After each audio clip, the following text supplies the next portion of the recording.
لا حول ولا قوة إلا بالله العلي العظيم. حسبنا الله ونعم الوكيل، نعم المولى ونعم النصير.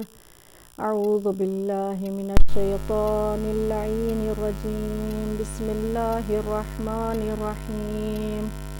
الحمد لله الذي هدانا لهذا وما كنا لنهتدي لولا أن هدانا الله لقد جاءت رسل ربنا بالحق والصلاة والسلام على أشرف الأنبياء والمرسلين سيدنا وحبيب قلوبنا وطبيب نفوسنا أبي القاسم مصطفى محمد. اللهم صل على محمد وعلى أهل بيته الطيبين الطاهرين المعصومين المظلومين. أما بعد، فقد قال الله تبارك وتعالى في القرآن المجيد: وأصدق الصادقين وقوله الحق. بسم الله الرحمن الرحيم.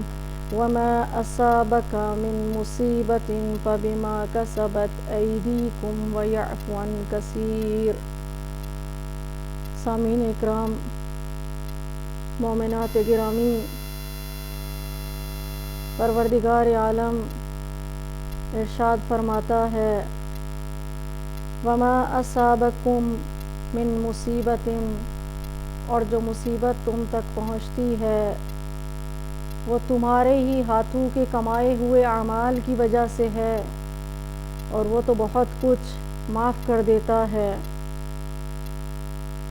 عزیزوں اور دوستو، مصیبتیں انسان کی زندگی کی ناگوار حالتیں ہیں، ان ہیپی کنڈیشنز ہیں کہ انسان انہیں پسند نہیں کرتا۔ جہاں زندگی میں انسان کچھ ایسے کام کرتا ہے کہ جس کی وجہ سے اس کی زندگی میں مصیبتیں آتی ہیں، وہیں کچھ ایسے کام بھی ہیں کہ جن کے کرنے سے انسان کی زندگی سرسبز اور شاداب ہو جاتی ہے، انسان کو زندگی میں خوشیاں ملتی ہیں، انسان کو زندگی میں سکون ملتا ہے، اور وہ ساری چیزیں جو اپنی زندگی میں ایک انسان چاہتا ہے، کچھ ایسے کام ہیں کہ جن کے کرنے کی وجہ سے وہ انسان کو نصیب ہو جاتی ہیں وہ چیزیں۔ انہی چیزوں میں سے ایک چیز ہے وَأَغَاثَ مَلْهُوفًا، کہ ایک پریشان حال انسان کی پریشانی کو دور کرنا۔ جیسا کہ کل ہم اسی موضوع کو لے کر کے بحث کر رہے تھے، وَأَغَاثَ مَلْهُوفًا، ایک پریشان حال انسان کی پریشانی کو دور کرنا۔ اور یہ وہ چیز ہے کہ جسے علماء اخلاق نے خدمت خلق کے نام سے معرفی کروایا ہے، خدمت خلق کے نام سے پہچانوایا ہے، یعنی لوگوں کی خدمت کرنا، لوگوں کے کام آنا۔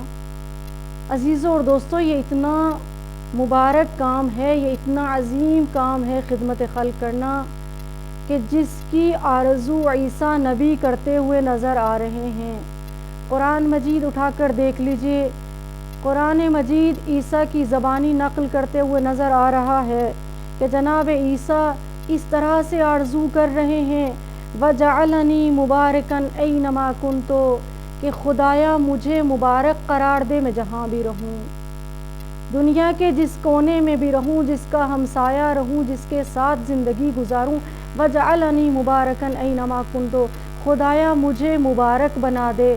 امام جعفر صادق علیہ السلام ارشاد فرماتے ہیں کہ وَجَعَلَنِي مُبَارَكًا سے مراد وَجَعَلَنِي نَفَّعًا، یعنی خدایا تو مجھے لوگوں کے لیے نفع بخش بنا دے، خدایا تو مجھے لوگوں کے لیے سود مند قرار دے۔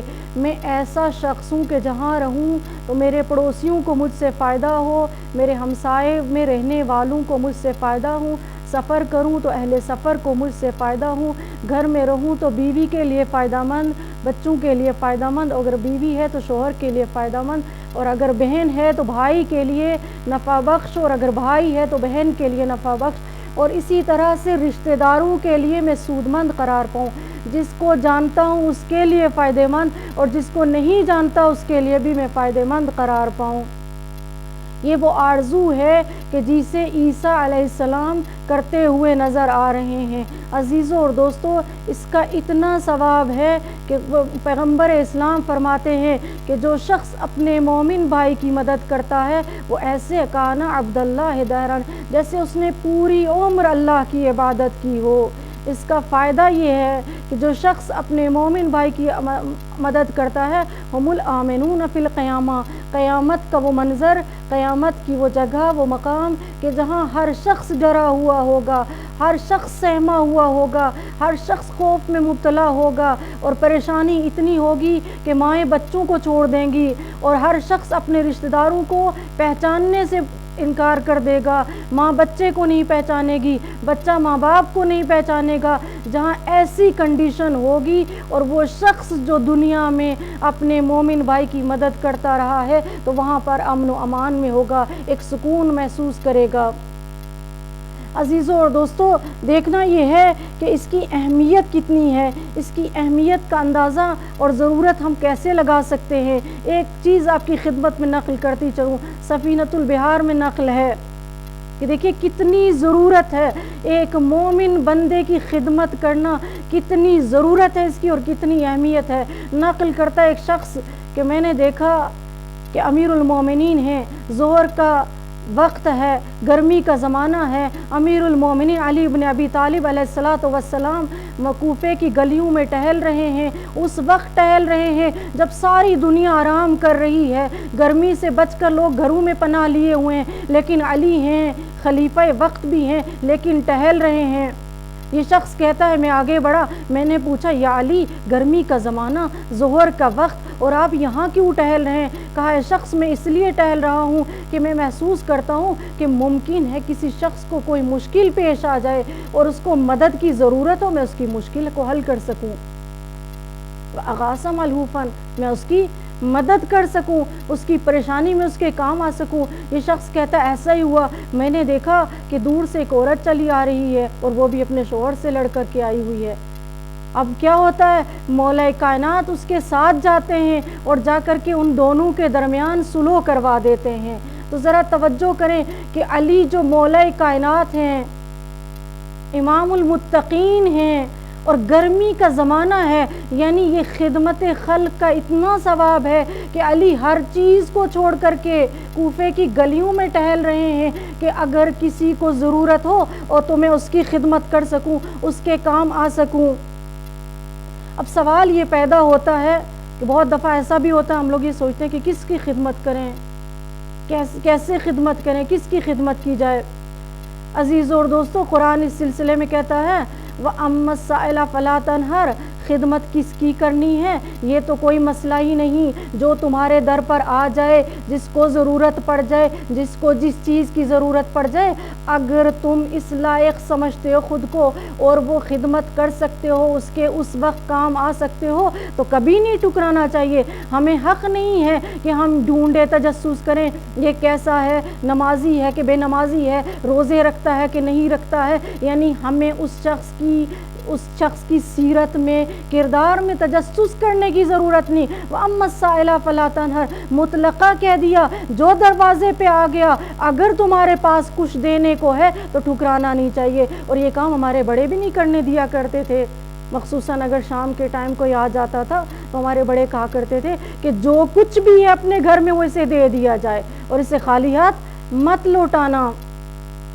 عزیزوں اور دوستوں، یہ اس لیے ہے کہ اس شخص نے ہمیں اس لائق سمجھا کہ ہمارے دروازے پہ آیا۔ انسان کے لیے بڑے فخر کی بات ہے کہ کوئی اس کو اتنا مہم سمجھے، اتنا قابل اطمینان سمجھے کہ اگر میں اس شخص سے مدد مانگوں گا تو یہ میری مدد کر دے گا۔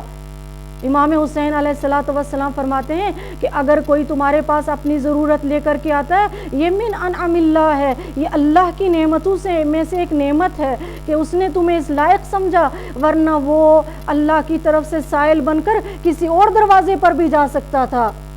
اگر کوئی ہمیں اس لائق سمجھے، ہمارے دروازے پر آ جائے تو گویا یہ ہمارے لیے فخر کی بات ہے، یہ ہماری خوش نصیبی کی بات ہے کہ اس نے ہمیں اس لائق سمجھا کہ ہماری اس امانت کو لے کر کے اللہ کے پاس پہنچا دے، کل ہمارے لیے محفوظ ہو جائے یہ ہمارا مال۔ عزیزوں اور دوستو، پھر یہ کہ یہ تو وہ لوگ ہوتے ہیں کہ بہرحال اگر ضرورت پڑی تو مانگ لیا، اور ہمارا فریضہ یہ ہوتا ہے کہ اگر ہمارے پاس ہے اور ہم استطاعت رکھتے ہیں تو ہمیں فوراً حل کرنا چاہیے اس کے مسئلے کو، اس سامنے والے کی مشکل کو۔ دوسری چیز جو ہے وہ پیغمبر اسلام فرماتے ہیں کہ سماج میں کچھ ایسے لوگ بھی ہوتے ہیں، کچھ ایسے مومنین بھی ہوتے ہیں، یحسبہم الجاہل الاغنیاء، جو لوگ نہیں جانتے، جنہیں ان کے بارے میں معلوم نہیں، وہ انہیں بے نیاز سمجھتے ہیں، انہیں ضرورت مند ہی نہیں سمجھتے، ان کو غنی سمجھتے ہیں، یعنی کوئی جانتا نہیں کہ اس شخص کی کیا مشکل ہے۔ بہت سارے لوگ ایسے ہوتے ہیں کہ حالات کا شکار ہیں، مشکلات کا شکار ہیں، لیکن بتانا کیوں نہیں چاہتے؟ مرسل اعظم فرماتے ہیں من التعفف، حیا کی وجہ سے نہیں بتانا چاہتے، شرم کی وجہ سے نہیں بتانا چاہتے، نہیں چاہتے ان کی خودی ختم ہو جائے، نہیں چاہتے ان کی خودداری ختم ہو جائے۔ اب وہ شرم و حیا کی وجہ سے کچھ لوگ ایسے ہوتے ہیں سماج میں، مشکلات میں جی لیتے ہیں، پریشانیوں میں جی لیتے ہیں، لیکن انہیں کہتے ہیں ہم سفید پوش، وہ اپنی بات کسی کے سامنے نہیں رکھتے۔ عزیزوں اور دوستو، یہ لوگ عزت دار لوگ ہوتے ہیں۔ تو پیغمبر اسلام کہتے ہیں کہ ایسے لوگوں کی مدد کرو، یعنی اس روایت نے ہمارا اور آپ کا فرض بڑھا دیا، ہماری اور آپ کی ذمہ داری بڑھا دی کہ ہمارا یہ فرض بنتا ہے کہ ہم سماج میں دیکھیں، ڈھونڈیں۔ ممکن ایسے افراد ہوں کہ ہم اچھا پہن رہے ہوں لیکن ان کے پاس ایک ٹائم کی روٹی کھانے کے لیے نہ ہو، ہم بہترین فرشوں پر زندگی گزار رہے ہوں، ہم اچھے گھروں میں زندگی گزار رہے ہوں، لیکن وہ اپنے ایک درد کی ایک دوا بھی نہ لے سکتے ہوں، وہ اپنے بچوں کی پڑھائی کا انتظام نہ کر سکتے ہوں، وہ اپنے گھر والوں کے سامنے شرمندہ ہوتے ہوں، مثلا شوہر بچوں کے سامنے شرمندہ ہوتا ہو، بیوی کے سامنے شرمندہ ہوتا ہو۔ تو لہٰذا یہ روایت ہماری ذمہ داری کو دوبالا کر دیتی ہے کہ ہمیں ڈھونڈنا چاہیے ایسے عفیف لوگوں کو، ایسے حیا رکھنے والے لوگوں کو ڈھونڈ کر ہمیں ان کے گھر تک پہنچانا چاہیے، ہماری یہ ذمہ داری بنتی ہے۔ اس کے بعد ایک سوال پیدا ہوتا ہے کہ ہمیں کن طریقوں سے مدد کرنی چاہیے، کن کن راستوں سے مدد کرنی چاہیے۔ وَأَغَاثَ مَلْهُوفًا، روایت کا جملہ یہ ہے کہ پریشان حال کی مدد کرو۔ تو عزیزوں اور دوستو، جس کی جو پریشانی اس کو حل کیا جائے۔ اگر کوئی بھوکا ہے، قرآن بتا رہا ہے، اگر بھوکا ہے وَارْزُقُوهُمْ، اسے کھانا کھلاؤ۔ امام سجاد علیہ السلام کا طریقہ کار یہ ہے، روایت میں نے دیکھا کہ امام سجاد علیہ السلام دوپہر کے کھانے کے وقت اپنے گھر کے دروازے کو کھول دیا کرتے تھے کہ اگر کوئی بھوکا ہو تو وہ آئے اور ہمارے گھر میں کھانا کھا کر کے جائے، یعنی گھر میں ہمیں کھانا اتنا بنا لینا چاہیے کہ اگر کوئی بھوکا ہمارے گھر میں آئے تو وہ بھوکا واپس نہ جائے۔ لہذا قرآن کہتا ہے اگر بھوکا ہے وَارْزُقُوهُمْ، اسے کھانا دو۔ اگر ہم کھانا نہیں کھلا سکتے، جیسے کرونا وائرس میں لوگوں کو بہت مشکلات ہے، عزیزوں اور دوستو، یہ ہماری زندگی کی ایک مسئولیت ہے، ایک ذمہ داری ہے، ہم سمجھیں یا نہ سمجھیں، بہرحال ایک انسان ہونے کے حوالے سے ہمیں سمجھنا چاہیے، ہمیں محسوس کرنا چاہیے بنی آدم اعضاء یک دیگرن، یہ جو انسان ہیں یہ جسم کے ایک اعضاء کی طرح ہے۔ جیسا اگر ایک انسان کے ایک جسم کے ایک عضو میں درد ہوتا ہے، مثلا کسی کو سر میں درد ہوتا ہے تو اس کے سارے عضو بے قرار ہو جاتے ہیں، کسی ایک عضو کو سکون نہیں ملتا، پورا بدن پریشان ہے، جسم کے کسی اعضاء کو قرار نہیں ہے، کسی عضو کو قرار نہیں ہے۔ تو انسان بھی جو ہیں وہ ایک دوسرے کے عضو کی مانند ہیں۔ کیسے ہو سکتا ہے کہ ایک انسان، اس کے اندر انسانیت پائی جاتی ہو، انسان والا دل پایا جاتا ہو، لیکن وہ خود گھر میں مرغ کھاتا رہے، اچھے کھانے کھاتا رہے، اور امت مسلمہ میں کچھ ایسے افراد بھی ہوں جو ایک ٹائم کے کھانے کے لیے ترس جائیں۔ اور یقین کریں کہ اگر امیر لوگ، امیر ہی نہیں، کبھی کبھی غریب بھی وہ مدد کر جاتا ہے کہ جس کی آدمی کو توقع نہیں ہوتی، اگر امیر لوگ، مالدار لوگ، پیسے والے لوگ اپنی ان ذمہ داریوں کو سمجھنے لگیں اور ان کے اوپر عمل کرنے لگیں تو یقین کریں سماج میں کوئی بھوکا رہے گا ہی نہیں، سماج میں کوئی غریب رہے گا ہی نہیں، کیونکہ جو رزق ایک امیر کے پاس آتا ہے در واقع اس میں ایک غریب کا حصہ ہوتا ہے۔ اب یہ امیر ہے کہ جو غریب کے حق کو دبائے ہوئے ہوتا ہے اور اس کے حق کو اس تک پہنچاتا نہیں ہے، اب وہ چاہے خمس کی شکل میں ہو، چاہے زکوٰۃ کی شکل میں ہو، یا صدقے کی شکل میں ہو، یا دوسری اشکال میں ہو۔ لہٰذا ایک انسان جس کے اندر انسانیت پائی جاتی ہے، وہ آج اس کووڈ-19 کی وجہ سے اسے سمجھنا چاہیے کہ سماج میں ایسے لوگ بھی ہوں گے کہ جو مختلف مشکلات کا شکار ہوں گے۔ اگر بیمار ہیں تو علاج نہیں کرا سکتے، ممکن ہے غلے اور اناج کی پریشانیاں ہوں، ممکن ہے لباس کی پریشانیاں ہوں، ممکن ہے بچوں کی تعلیم کو لے کر کے پریشان ہوں۔ لہٰذا ایسے پریشان وقت میں امیر لوگوں کا فرض بنتا ہے، ان کی ذمہ داری ہے، جن کے پاس کچھ اللہ کا دیا ہوا ہے وہ ضرور ان کی مدد کریں۔ پھر قرآن کی آیت کہتی ہے کہ اگر لباس چاہیے وَاکْسُوهُمْ، یعنی جس کی جو پریشانی ہے، اگر سامنے والے کو رزق چاہیے وَارْزُقُوهُمْ، اگر لباس چاہیے وَاکْسُوهُمْ، اسے لباس عطا کر دیا چاہیے۔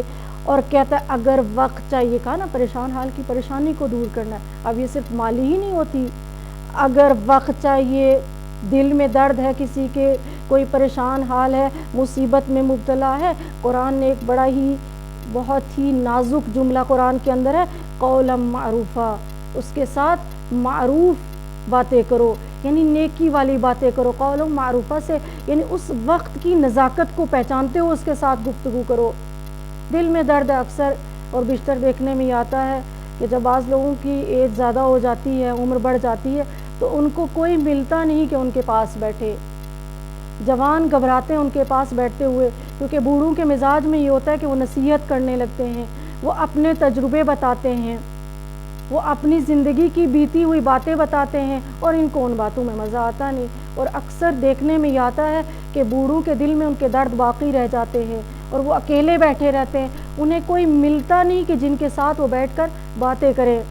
لہٰذا جوانوں کا فرض یہ ہوتا ہے یہاں پر کہ اپنے بوڑھوں کے تجربوں سے استفادہ بھی کرے، ان سے فائدہ اٹھائیں، اپنے بزرگوں کے پاس بیٹھیں، ان کی باتیں سنیں، اس لیے کہ انہیں یہ معلوم ہونا چاہیے کہ آج جن بزرگوں کو ہم یہ کہہ کر ان سے بھاگتے ہیں کہ یہ تو ہر وقت نصیحت کر رہے ہوتے ہیں، یہ تو ہر وقت اپنے تجربہ بتا رہے ہوتے ہیں، یہ تو ہر وقت اپنی زندگی کی کتھا بتا رہے ہوتے ہیں، اپنی زندگی کی داستان بتا رہے ہوتے ہیں، کل ہمارے اوپر بھی یہی وقت آئے گا کہ ہم بھی چاہیں گے کہ کوئی ہمارے پاس بیٹھے، ہماری بات سنے، لیکن کوئی سننے کو تیار نہیں ہوگا۔ لہٰذا یہ درد کسی مومن اور کسی بندے خدا کے دل میں نہ رہ جائے، اس لیے قرآن کہتا ہے کہ اگر کسی کو وقت چاہیے تو اپنا وقت دو اسے، اگر کسی کے دل میں درد ہے تو اس کے درد کو سمجھو، اس کی باتوں کو سنو، وقولا معروفا، جو بات اس نے کہی ہے اسی کے مطابق اس کو ایسا جواب دو کہ اس کو سکون محسوس ہو جائے، اس کا دل ہلکا ہو جائے۔ اور پھر قرآن کہتا ہے اگر کسی کو قرض چاہیے تو قرض دو، من ذا الذی یقرض اللہ قرضا حسنا۔ بہت سارے ایسے لوگ ہوتے ہیں جو مالی اعتبار سے مضبوط ہوتے ہیں، لیکن کبھی ایسا وقت آتا ہے کہ اب انہیں قرض کی ضرورت ہے، اب انہیں قرض چاہیے، لہٰذا ایسے صورتحال میں ہمیں قرض دینا چاہیے، اور وہ بھی قرض حسنہ دینا چاہیے، یعنی ایسا قرض دیں یہ نہ ہو کہ دینے کے بعد دوسرے دن ڈنڈا لے کے ان کے دروازے پر پہنچ جائیں کہ میاں کل تو تم آئے تھے 10 روپے لے کے آئے ہو اور آج ابھی اور اسی ٹائم چاہیے، اسی لیے قرآن کہتا قرض حسنہ دو، ایسا قرض نہ دو کہ جس کے پیچھے تم ڈنڈا لے کر کے پہنچے۔ صلوات پڑھ دو محمد والے۔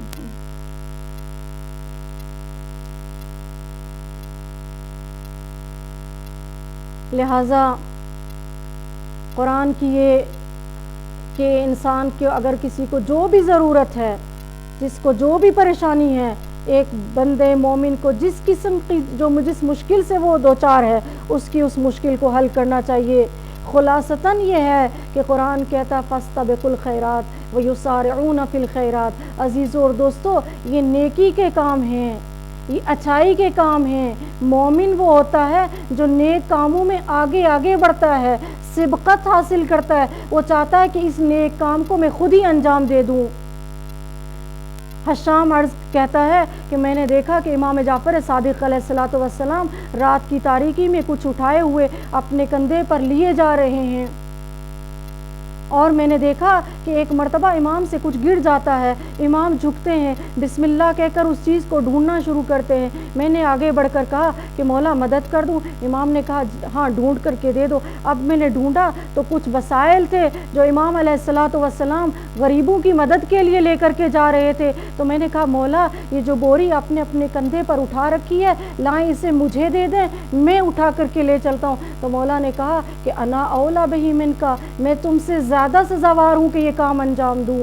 اب آپ دیکھیے کہ وہ امام ہیں، امام جعفر صادق ہیں، اللہ کے ولی ہیں، حجت خدا ہیں، لیکن چاہتے یہ ہیں کہ اس نیک کام کو، اس مقدس کام کو، اس اچھے کام کو اپنے ہاتھوں کے ذریعے سے انجام دیں۔ ہم تو برا محسوس کرتے ہیں کہ اگر ہمیں کوئی یہ کہہ دے، کوئی بیچارہ بوڑھا روڈ سے گزر رہا ہے، اگر کسی پینٹ کوٹ والے جوان سے کہہ دیا کہ بیٹا ذرا سی مدد کر دو، اسے تو جھکنے میں بھی شرم محسوس ہونے لگتی ہے کہ بھائی میرا پینٹ کوٹ خراب ہو جائے گا، میرے جوتوں پہ دھول پڑ جائے گی، میں کیسے جھک کے اٹھا دوں، 4 لوگ مجھے دیکھ رہے ہیں، خدا نخواستہ اچھی پوسٹ پر چلے گئے، کچھ مقام و مرتبہ مل گیا، تب تو ہم گاڑی روکنے کو تیار نہیں ہوتے، روڈ سے کوئی گزر جائے ہم اسے بٹھانے کو تیار نہیں ہوتے۔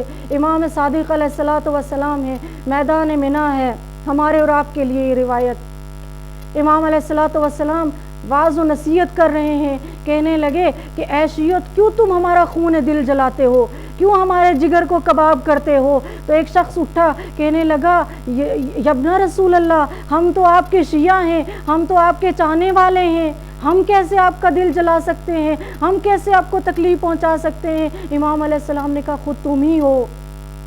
کل جب تم عرفات سے منی کی طرف آ رہے تھے تو ایک شخص جو بہت تھک گیا تھا، جو پیدل چل نہیں سکتا تھا، اس نے تم سے خواہش کی کہ تم اسے اپنے پیچھے اپنی سواری پر بٹھا لو، لیکن تم اس کے باوجود کہ اس کو نہیں بٹھا سکتے تھے تم نے اس کی مدد نہیں کی، اور پھر تم کہتے ہو کہ ہم تمہارا دل نہیں جلاتے۔ تم نے میرا بھی دل دکھایا اور پیغمبر اسلام کا بھی جگر خون کیا۔ عزیزو اور دوستو، ہم اپنے ان کاموں سے اپنے آپ کو تو نقصان پہنچاتے ہی ہیں، اس لیے کہ دیکھیں کہ جب ہم کسی کی مدد نہیں کریں گے تو جب ہم اللہ کی بارگاہ میں ہمیں تو مانگنا ہی ہے۔ خلق الانسان ضعیفا، ہم اور آپ میں سے کوئی بھی اتنا مضبوط نہیں ہے، کوئی بھی اتنا قوی نہیں ہے کہ اسے دنیا میں کسی کی ضرورت نہ پڑے۔ ہر انسان دوسرے کا محتاج ہے کہیں نہ کہیں پر۔ اب خلق الانسان ضعیفا، انسان تو ذاتاً ہی کمزور خلق ہوا ہے۔ اب جب ضرورت پڑے گی، مثال کے طور پر ہم مریض ہو جائیں، خدا نہ خواستہ ہم اللہ کی بارگاہ میں ہاتھ اٹھا کر کے خدایا میری مدد کر، تو اللہ کہے گا ہٹ جا ہٹ جا، جب کل میرے بندے کو تیری ضرورت تھی کیا تو نے اس کی مدد کی؟ بالکل ایسی عجیب و غریب روایت پڑھی میں نے، کیا روایت میں پڑھتی ہوں کہ معصوم سے نقل ہے کہ قیامت کے دن اللہ اپنے بندے سے کہے گا کہ اے شخص، کل جب میں مریض تھا تو میری عیادت کے لیے نہیں آیا، تو وہ کہے گا کہ اے خدا، اے باری تعالیٰ، تیری ذات پاک و منزہ ہے، کہاں مریضی اور کہاں تو کیسے مریض ہو سکتا ہے، کہاں مریضی تیرے پاس آ سکتی ہے؟ تو وہاں سے آواز آئے گی، وہاں سے ندا آئے گی کہ اے شخص، جب میرا بندہ مریض تھا، بندہ مومن مریض تھا، تم اس کی عیادت کے لیے نہیں گئے۔ تو یاد رکھیں، سائل کا ہاتھ خدا کا ہاتھ ہوا کرتا ہے۔ اب ہمیں زندگی کے کسی بھی لمحے میں جہاں بھی مومن کو ضرورت ہو ہمیں مدد کرنی چاہیے۔ اب بات یہ عرض کرنی ہے آپ کی خدمت میں کہ مدد کرنے کا طریقہ کیا ہے۔ ہم مدد بھی کرتے ہیں لیکن کبھی کبھی بیکار جاتی ہے، کچھ فائدہ نہیں اس کا، ہم صرف خود کو تکلیف میں مبتلا کرتے ہیں، خود کو زحمت دیتے ہیں، ایک بیہودہ سا کام ہم سے کبھی کبھی سرزد ہو جاتا ہے۔ اس لیے کہ جب ہم واقف نہ ہوں کہ اسلام ہم سے کس طریقے سے، ہمیں وہ مدد کرنی چاہیے، جب تک ہمیں یہ روش معلوم نہ ہو تب تک ہم جو مدد کرتے ہیں وہ بیکار جاتی ہے، ایک عبث سا کام ہم انجام دے دیتے ہیں۔ مدد کرنے کا طریقہ یہ ہے کہ جب ہم کسی کی مدد کر رہے ہیں، پہلی بات جو ہمارے ذہن میں ہونی چاہیے وہ یہ ہونی چاہیے کہ ہم غرور میں مبتلا نہ ہو جائیں، ہم اینٹ نہ جائیں، ہم یہ نہ سمجھ لیں کہ ہمارے پاس کچھ ہے اور ہم اس کو دے رہے ہیں، ہمارے پاس کچھ ہے اور ہم اس کو دے رہے ہیں، اس لیے کہ ہمارا تو کچھ ہے ہی نہیں، ہمارے پاس تو کچھ ہے ہی نہیں، ہم غرور میں کیوں مبتلا ہو رہے ہیں؟ قرآن کہتا ہے وَمِمَّا رَزَقْنَاهُمْ يُنْفِقُونَ، ہم نے جو کچھ انہیں دیا ہے وہ اس سے انفاق کرتے ہیں۔ اگر ہمارے پاس مال ہے تو وہ بھی اللہ کا دیا ہوا ہے، اگر ہم جان سے مدد کر رہے ہیں تو وہ بھی اللہ کی دی ہوئی ہے، اگر کسی کے علم سے مدد کر رہے ہیں تو وہ بھی اللہ کا دیا ہوا ہے، وہ چاہے تو جب چاہے واپس لے سکتا ہے۔ ہم پوری زندگی میں بیٹھ کر ایک ایک لمحہ بیٹھ کر گن لیں کہ ہمارے پاس کیا چیز اپنی ہے جو ہم دوسروں کو دے رہے ہیں۔ حتیٰ یہ جو سانس ہم لے رہے ہیں یہ بھی اپنی نہیں، یہ زندگی جس کے اوپر ہمیں ناز ہے یہ بھی اپنی نہیں، یہ قدم جو دوسرے کے لیے اٹھاتے ہیں یہ بھی اپنا نہیں، مال بھی اپنا نہیں، دولت بھی اپنی نہیں، جائیداد بھی اپنی نہیں، بچے بھی اپنے نہیں۔ وَمِمَّا رَزَقْنَاهُمْ يُنْفِقُونَ، اب جو دے رہے ہو وہ اسی سے دے رہے ہو جو اللہ نے دیا ہے۔ جب اپنا کچھ ہے ہی نہیں، جب اپنی کوئی ملکیت ہی نہیں، کسی چیز کے مالک ہی نہیں، تو غرور کس بات کا؟ کسی کی دی ہوئی چیز کو کسی کو دے رہے ہو۔ وہ جو آیا ہے وہ دینے والے نے اس لیے دیا کہ دوسرے کو بھی دو، تاکہ تم غرور میں مبتلا نہ ہو جاؤ۔ یہ پہلی بات ہے جو ہمیں یاد رکھنی چاہیے۔ دوسری بات یہ ہے کہ جب ہم کسی کو دے رہے ہوں، کسی کو عطا کر رہے ہوں، تو ہمیں دیکھنا چاہیے کہ سامنے والا ذلت محسوس نہ کرے۔ ہم ایسے نہ دیں کہ سامنے والا ذلیل ہو جائے، سامنے والے کو حقارت محسوس ہو جائے، وہ اپنا آپ اپنی نگاہوں میں، اس کی نگاہوں میں گر جائے، وہ اپنی نگاہوں میں پست ہو جائے۔ ہمیں دیتے وقت اس بات کا بہت خیال رکھنا چاہیے، اس لیے کہ امام جعفر صادق علیہ الصلوۃ والسلام کے پاس ایک شخص جاتا ہے اور کہتا ہے کہ مولا، ہم ایک شخص غریب ہے، فقیر ہے، نادار ہے، ہم اسے زکوٰۃ دیتے ہیں اور صدقہ دیتے ہیں، اور جب ہم اسے یہ کہہ کر دیتے ہیں کہ یہ زکوٰۃ ہے، یہ صدقہ، تو اسے بہت برا لگ جاتا ہے، اسے بہت تکلیف ہوتی ہے۔ تو امام صادق علیہ الصلوۃ والسلام ناراض ہوئے، کہنے لگے کہ صدقہ جب دیتے ہو، زکوٰۃ دیتے ہو، وَلَا تُذِلُّ الْمُؤْمِنِينَ، مومنین کو ذلیل مت کرو، حقیر مت کرو، ہدیے کے طور پر دو، ہدیے کے نام پر دو، ایسے دو، وَلَا تُسِمَّ لَهُ، اور نامگزاری مت کرو، مت کہو کہ میں تمہیں صدقہ دے رہا ہوں۔ بہت سے لوگ ہوتے ہیں کہ جب دے رہے ہوتے ہیں کہتے ہیں یہ لے لیجئے، یہ ہم نے آج اپنے بچوں کا صدقہ نکالا ہے۔ کیا ضرورت ہے یہ بات کہنے کی؟ اس کی کیا ضرورت ہے کہ ہم یہ واضح کریں کہ ہم تمہیں صدقہ دے رہے ہیں؟ اس کے کہنے کا مطلب یہ ہوتا ہے، سمجھ رہے نا، کہنے کا مطلب یہ ہوتا ہے کہ دیکھو تم تو بیچارے نادار سے آدمی ہو اور ہماری کنڈیشن اتنی اچھی ہے، ہم اتنے مالدار لوگ ہیں کہ ہم اپنے بچوں کا بھی صدقہ دیتے ہیں، اپنا تو دیتے ہی دیتے ہیں، اپنی جان تو بچانی ہے، اپنے بچوں کا صدقہ بھی دیتے ہیں۔ یہ لیجئے، یہ میرا بیٹا سفر پہ نکلا تھا تو میں نے صدقہ نکالا۔ یہ سٹائل دینے کی واقعاً کیا ضرورت ہے زندگی میں؟ مومنات گرامی، یہ ساری باتیں کہنے کی کیا ضرورت ہے؟ اگر ہمیں یہ اندازہ ہو جائے کہ ہم جو یہ دے رہے ہیں در واقع اس بندے مومن کو نہیں دے رہے بلکہ خدا کی راہ میں دے رہے ہیں، تو یقیناً ہم ایسے کاموں سے پرہیز کریں گے، اس لیے کہ ہم اسی کا دیا وہ اسی کو پلٹا رہے ہیں۔ اپنی تو کوئی اوقات ہی نہیں، اپنی تو کوئی حیثیت ہی نہیں کہ کسی کو کچھ دے سکے۔ اور عزیزوں اور دوستوں، اس کے بعد کیا ہے کہ وہ سائل حقارت محسوس نہ کرے۔ امام رضا علیہ الصلوۃ والسلام کے پاس ایک شخص مانگنے کے لیے آتا ہے، تو امام علیہ السلام جب اس کی مدد کرنا چاہتے تو پردے کے پیچھے سے کرتے، اور جب راوی نے دیکھا تو کہا مولا یہ کیا بات ہوئی؟ آپ نے ہاتھ بڑھایا اور دے دیا، مانگنے والے نے آپ کے چہرہ تک نہیں دیکھا۔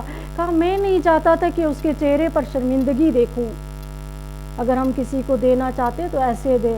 عزیزوں، بہت سارے لوگ بہت ساروں کے پاس اپنی مشکل چھپا لیتے ہیں، اپنی پریشانی چھپا لیتے ہیں، اس لیے کہ وہ ان کو اس لائق نہیں سمجھتے، اس قابل نہیں سمجھتے۔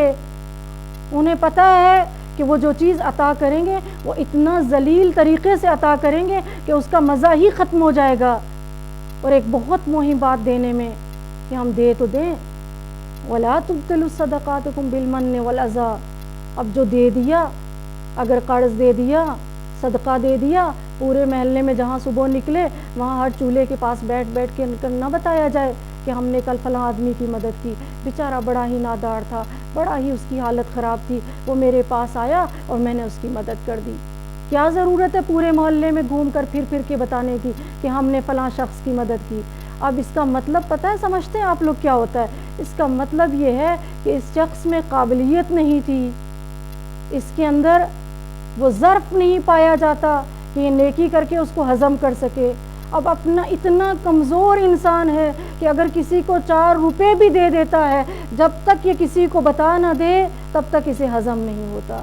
یہ اس کے معدے اور پیٹ کی کمزوری ہے کہ اسے کچھ ہضم ہی نہیں ہوتا، اور جب تک 4 لوگوں کو بتا نہ دے تو اسے لگتا ہے کہ اس نے کوئی کام ہی نہیں کیا۔ اور مضبوط انسان وہ ہوتا ہے جو رات کی تاریکی میں دے دے اور کسی کو پتہ تک نہ چلے۔ ایک صلوات پڑھیں محمد وعلیہ۔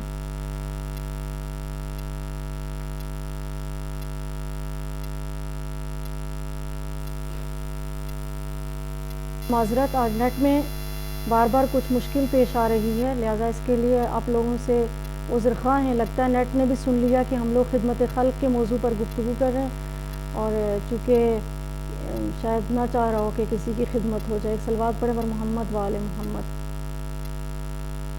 اللہم صلی علی محمد۔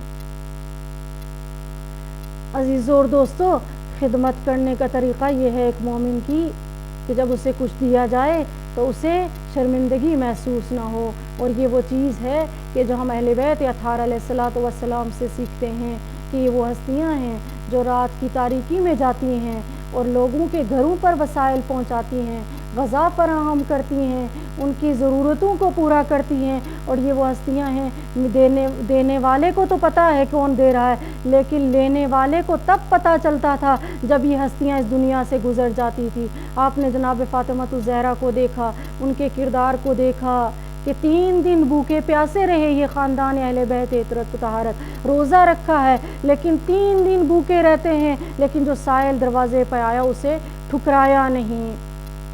یہ تو اہل بیت کا طریقہ رہا ہے، لیکن ہم یہ دیکھیں کہ اس امت مسلمہ نے کیا کیا۔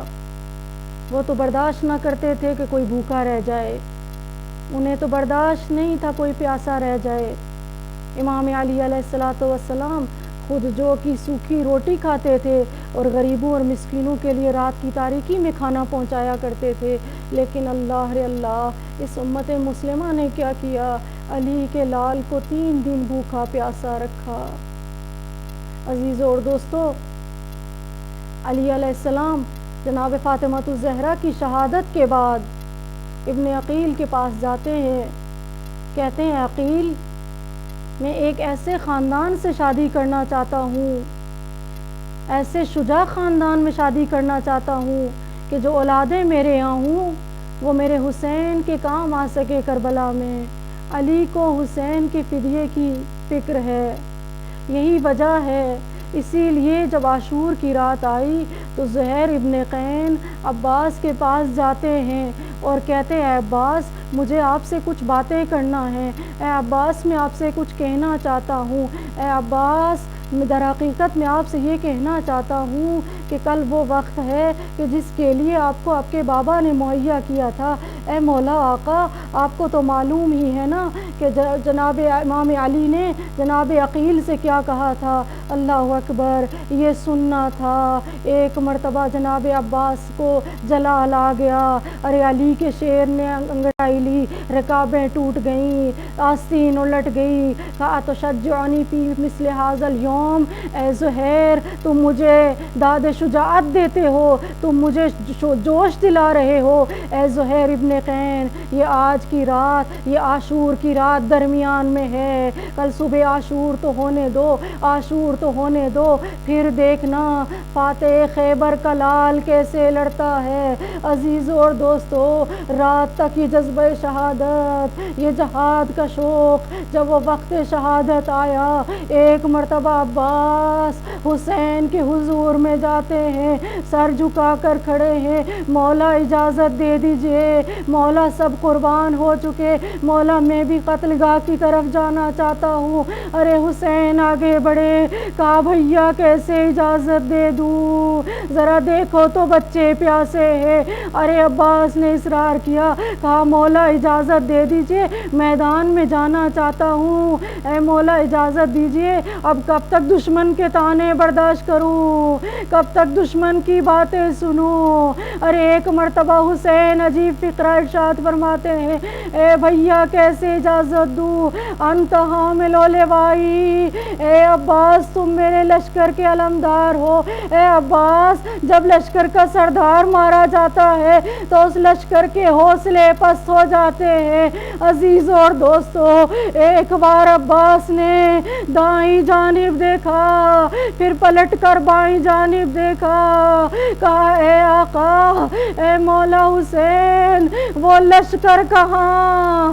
اب وہ لشکر کہاں رہ گیا جس کا میں سردار ہوں؟ مولا مجھے اجازت دے دیجئے، مولا میں میدان میں جانا چاہتا ہوں۔ ایک مرتبہ حسین کہتے ہیں عباس پہلے بچوں کی پیاس کا کچھ انتظام کر دو، ذرا خیمے کی طرف دیکھو تو صحیح، ذرا تو سنو تو صحیح۔ ارے الاتش الاتش، ہائے پیاس مارے ڈالتی ہے، ارے بچوں کی آوازیں تو سنو۔ عباس جاؤ خیمے سے مشکیزہ لاؤ اور بچوں کے پانی کا انتظام کرو۔ عباس در خیمہ پر گئے، آواز دی، اے میری بچی سکینہ، اے میری لاڈلی سکینہ۔ ارے چچا کی آواز زور سنتے ہی بچی دوڑتی ہوئی آئی، کہا چچا جان کیوں یاد فرمایا ہے؟ کہا میری لاڈلی، میری بچی، مولا کا حکم ہے کہ میں پانی لے کر کے آؤں، تم سب بچے پیاسے ہو نا، میں تمہاری پیاس کا انتظام کرنا چاہتا ہوں۔ سکینہ جاؤ مشکیزہ لے کر جاؤ۔ سکینہ خوشی خوشی دوڑتی ہوئی جاتی ہے، مشکیزہ لینے جاتی ہے۔ اب جو مشکیزہ لے کر کے آتی ہے، ارے بچے حلقہ بنائے ہوئے سکینہ کے ساتھ آ رہے ہیں۔ در خیمہ پر آئی، چچا کو مشکیزہ دیا، بچے خوش ہو گئے، بچوں کا دل ٹھہر گیا۔ ارے اب تو سکینہ کا سکا جا رہا ہے، اب تو سکینہ کا چچا جا رہا ہے۔ لو مدت پیاس ختم ہو گئی، تشنیگی کا دور ختم ہو گیا، ہائے اب ہماری پیاس ختم ہو جائے گی۔ عزیز و عباس آئے، مولا کے حضور آئے، اجازت لی، نہر فرات کا رخ کیا۔ ارے نہر فرات پر 4000 فوجی ارے پہرا دے رہے ہیں۔ عزیزو عباس اکیلے ہیں، علی کا لال اکیلا ہے، لیکن شجاعت ایسی ہے، عباس کو دیکھ کر فوجیوں نے بھاگنا شروع کر دیا، لشکر کے لشکر بھاگنے لگے۔ عباس گئے، نہر فرات کے قریب پہنچے، گھوڑے کو فرات میں ڈالا، عباس نے مشکیزہ نکالا، ارے وہ خشک مشکیزہ تر کیا، مشکیزے میں پانی بھرا، ایک مرتبہ چلو میں پانی لیا، کہا اے ظالمو مجھے بے بس نہ سمجھنا، مجھے بے کس نہ سمجھنا، اس پانی پر اب بھی میرا قبضہ ہے، لیکن مطمئن رہو میں پانی کبھی نہیں پیوں گا، میں پانی نہیں پینے آیا ہوں، میں بچوں کے لیے پانی لینے آیا ہوں۔ ارے میں کیسے پانی پی سکتا ہوں؟ ارے خیمے میں سکینہ پیاسی ہے، میری بہن زینب پیاسی ہے، میرے آقا حسین پیاسے ہیں۔ ارے یہ کہہ کر عباس نے پانی پھینکا، قبا کے دامن سے ہاتھ کو خشک کیا، گھوڑا لیا، فرات سے نکلے، اللہ اکبر سن سکو گے، چند قدم آگے نکلے، علی کے لال پر ایک شقی نے چھپ کر حملہ کیا، ارے علی کے لال کا دایاں شانہ کٹ گیا، عباس کو کوئی فکر نہیں ہے، شانہ کٹ گیا تو کٹ جائے۔ عباس خیمے کی طرف بڑھ رہے ہیں، بس چاہتے ہیں کہ خیمے تک پانی کو پہنچا دے، چند قدم آگے بڑھے تھے، ارے کسی نے وار کیا، دایاں شانہ کٹ گیا، عباس کو کوئی فکر نہیں، بڑھتے جا رہے ہیں، صرف ایک آرزو ہے، خیمے تک پانی پہنچ جائے، سکینہ پانی پی لے، بچے پانی پی لے۔ عباس بڑھتے جا رہے، ہائے رے ستم ہو گیا، ایک تیر لگا، مشق سکینہ کو تیر لگنا تھا، عباس کی امید ٹوٹ گئی، عباس نے گھوڑے کا رخ موڑ لیا، ہائے اب خیمے میں جا کے کیا کروں، اب میں اس بچی کو کیا منہ دکھاؤں گا، مولا کے سامنے کیا کہوں گا، بیوی اگر سن سکے تو سنے، مشکیزہ سکینہ پر سر جھکائے عباس بیٹھے ہیں، ایک ایک شقی نے کہانی گرز مارا، اللہ اکبر، ارے علی کا لال گھوڑے سے گرا۔ ارے میں نے روایت میں پڑھا کہ ام البنین کو جب مدینہ میں کربلا کی روداد سنائی تو ام البنین عباس کی یاد میں ایک شعر پڑھتی ہیں، کیا میرے بیٹا کاش کوئی مجھے بتاتا کیا یہ صحیح بات ہے کہ میرا عباس، میرا بچہ جب گھوڑے سے آ رہا تھا تو اس کے ہاتھ سالم نہیں تھے، اس کے بازو نہیں تھے۔ عزیزو، مائیں سمجھ سکتی ہیں، مائیں محسوس کر سکتی ہیں۔ ارے ام البنین کو بچے کے زخموں کی فکر نہیں، بچہ شہید ہو گیا یہ فکر نہیں، ام البنین کو یہ درد کھائے جا رہا ہے کہ میرا بچہ جب ہاتھوں کے بغیر گھوڑے سے نیچے آیا ہوگا تو کیا حال ہوا ہوگا۔ عزیزو، عباس گھوڑے سے گرے، روایت کہتی ہے میرے اور آپ کے آقا منہ کے بل زمین پر گرے، ادھر عباس گرے۔ ارے زندگی میں پہلی بار مولا حسین کو آواز دی، کہتے بھیا حسین آخری سلام قبول ہو، یہ سننا تھا۔ حسین نے مرثیہ پڑھا، اللہ ان کا سزاری، اے عباس تیرے مرنے سے میری کمر ٹوٹ گئی۔ حسین چلے، عباس کے سرانے پہنچے، ارے کمر جھکائے ہوئے عباس کے سرانے پہنچے۔ ارے ایک چیز سنے گی، دشمن پلٹ پلٹ کر آ رہے، کہتے ارے حسین بغیر بھائی کے ہو گئے، اب واپس چلو، حسین غریب ہو گئے، ذرا نزدیک سے چلو، حسین کا حال دیکھو، ذرا آؤ دیکھتے ہیں عباس کیسے جان دیکھتے ہیں اور حسین کی کیا حالت ہوتی ہے۔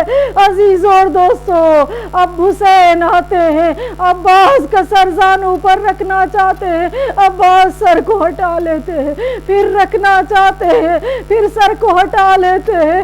ایک مرتبہ میرے مولا آقا کہتے ہیں اے بھیا مجھے معلوم ہے آنے میں دیر ہو گئی، اے بھیا مجھے پتا ہے میں تمہاری مدد نہ کر سکا، اے عباس کیا بات ہے جو سر کو زانوں پر نہیں رکھتے؟ کہا آقا میں یہ سوچ رہا ہوں ابھی جب میری زندگی کا آخری وقت ہے تو میرا سر آپ کے زانوں پر ہے، مولا اس وقت کیا ہوگا جب آپ کی زندگی کا آخری وقت ہوگا، آپ کا سر کس کے زانوں پر ہوگا؟ میں کہتی ہوں مولا کب اس وقت ماں، ایک غریب ماں مقتل سے آواز دے رہی ہوگی، اے حسین، اے میرے لال حسین آجا میری گود میں آجا، میری آغوش میں آجا۔ ارے بھائی بھائی سے جدا ہو گئے، حسین نے علم لیا، عباس کا لاشا نہر فرات کے کنارے ہے، واپس چلے۔ اب جیسے ہی علم خیمے سے قریب ہوتا جا رہا ہے، بچے خوش ہیں، سکینہ کہہ رہی ہے بچوں پیاس کا مسئلہ حل ہو گیا، اے بچوں اب تمہاری پیاس ختم ہو گئی، میرے چچا واپس آ رہے پانی لے کے۔ اب جو علم خیمے کے نزدیک پہنچا، سکینہ در خیمے پر گئی، خیمے کا پردہ ہٹایا، ارے دیکھا کیا دیکھا، علم تو ہے لیکن چچا عباس واپس نہ آ سکے۔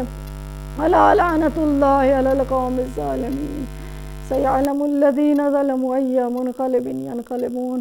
پروردگار جو واسطہ محمد و آل محمد کا یوسف زہرا کے ظہور میں تعجیل فرما، ہمیں ان کے یاران و اعوان و انصار و اصحاب میں شامل فرما۔ ربنا تقبل منا انک انت السمیع العلیم۔